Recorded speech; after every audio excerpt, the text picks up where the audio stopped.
நம்ம தலைவர் வந்து மகளிர் தின விழால நடந்தப்ப வாக்குறுதி கொடுத்தாருல, அதுல மீதி இருக்கிற வாக்குறுதி பெண்கள் பாதுகாப்புக்குன்னு சில வாக்குறுதிகள் கொடுத்திருக்காரு. அதை பத்தி இன்னைக்கு நம்ம பார்க்க போறோம். என்னென்ன வாக்குறுதி அப்படின்னா, zero tolerance for crimes against women. அப்படின்னா என்னன்னு தெரியுமா மக்களே? பெண்ணுக்கு எதிரான குற்றம் இல்லாமை. பெண்ணுக்கு எதிரான குற்றம் இல்லாமை அப்படின்னா என்ன அர்த்தம் அப்படின்னா, பெண்ணுக்கு எதிராக ஏதாச்சும் ஒரு குற்றம் நடந்தா அதை நம்ம பொறுத்துக்கவே, டாலரன்ஸ், நாங்க அதை பொறுத்துக்கவே மாட்டோம், ஒத்துக்கவே மாட்டோம் அப்படின்ற ஒரு திட்டத்தை நம்ம தலைவர் கொடுத்திருக்காரு. அதுக்கு தான் அந்த அந்த வாக்குறுதியோட அர்த்தம். அதுக்கு தான் நான் தமிழ்லையும் சொன்னேன், இங்கிலீஷ்லயும் வாசித்தேன் உங்களுக்காண்டி. அடுத்து இந்த எப்படி அதை பாதுகாப்ப அப்படின்னு சொல்லி கேட்பாங்க. அதுக்கு என்ன சொன்னார் அப்படின்னா, வேலு நாச்சியார் படை. வேலு நாச்சியார் படைன்னு ஒண்ணு தமிழ்நாடு முழுசும் அமைப்பேன். அது என்ன அப்படின்னு சொல்லி சொன்னா, சாதாரண உடையில ஒரு பாடி கேம்போட சுத்தி இருப்பாங்க, நம்மளுக்கு பக்கத்திலே இருப்பாங்க. அந்த மாதிரி இருக்கிற குழுக்கள் 500 குழுக்கள் தமிழ்நாடு முழுதும் நான் அமைப்பேன் பெண்கள் பாதுகாப்புக்காண்டி அப்படின்னு சொல்லியிருக்காரு. அதுக்கப்புறம் பெண்களுக்கு எதிராக நடக்கிற குற்றம் இருக்கு பார்த்தீங்களா, அதுக்கு தனி நீதிமன்றம்.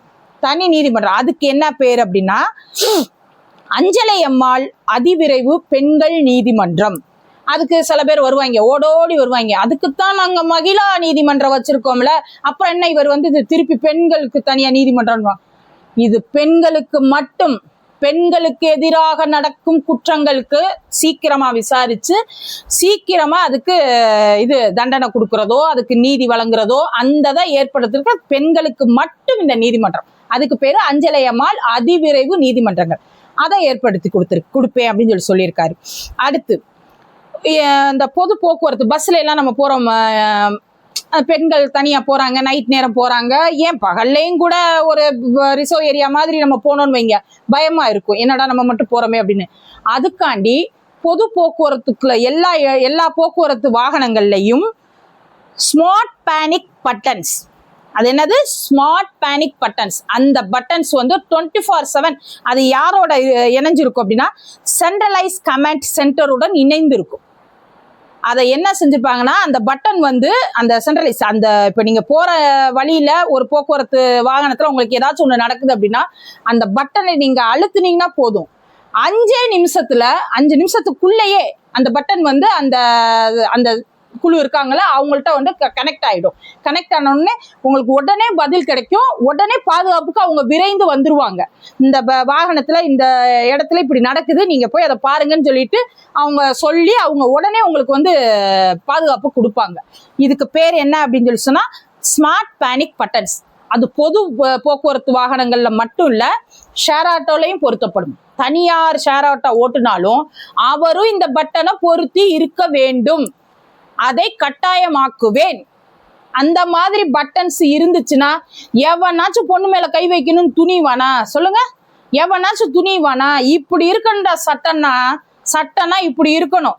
இப்ப பண்றியே இந்த கோயம்புத்தூர்ல மாணவிக்கு பாலியல் பலாத்காரம் பண்ணவங்கள இப்ப 3 பேரை உடனே, தேர்தல் வருது சாமி, தேர்தல் வருது, ஏதாச்சும் ஒரு உருட்டணுமே, உடனே அது பயல்களுக்கு காசு இருந்திருக்காது, அதனால அவங்களுக்கு ஒரு சரியான வழக்கறிஞர் அமையாலையோ, இல்ல இவங்க வந்து நானும் பெரிய நல்ல நானும் ரவுடிங்கன்னு ஒரு படத்துல சொல்லுவார்ல நம்ம வடிவேல், அது மாதிரி நானும் நல்லவங்க, பெண்களுக்கு பாதுகாப்பு கொடுப்பேனே அப்படின்னு சொல்லிட்டு இப்ப இந்த 3 பயல்களுக்கு கொடுத்துருக்காங்க. இப்படி உனக்கு தேவைன்னா அவனை காப்பாத்தி விடுறது, தேவையில்லை அவங்க நம்மளுக்கு உண்டான ஆளுகை இல்லைன்னா அவனை மாட்டி விடுறது, அந்த மாதிரி இருக்காது எங்க தலைவர் ஆட்சி. பொண்ணு மேல கைய வைக்கணும்னு நினைச்சேனா வைக்க கூடாது, நீ நினைச்சாலே உன்னைய பிடிப்பேன்டா, உன்னைய பிடிச்சு என்ன பண்ணணுமோ அதை பண்ணுவேண்டான்னு சொல்லிட்டு எங்க தலைவர் செய்வார். உடனே இந்த பல அறிவார்ந்த சமூகங்கள், மூத்த பத்திரிகையாளர்கள் அப்படின்ற பேர்லையும், அறிவாலய கொத்தடிமைன்ற பேர்லையும் எனி டைமும் ஏதாச்சும் ஒரு ஓட்டையை கண்டுபிடிச்சிட்டே இருப்பாங்கல்ல, நக்கீரர் படம்னு சொல்லிட்டு எல்லாம் ஒண்ணு சுத்திட்டு தெரியுது பத்தியா, அது பூரா வரும். இதெல்லாம் என்னடா, இதெல்லாம் சாத்தியமாடா, இதெல்லாம் எப்படா செய்வீங்க அப்படின்னு. இப்படி மனுஷன் நிலாவுக்கு போக முடியாதுன்னு நினைச்சிருந்தானா நிலாவுக்கு போயிருக்க முடியாது.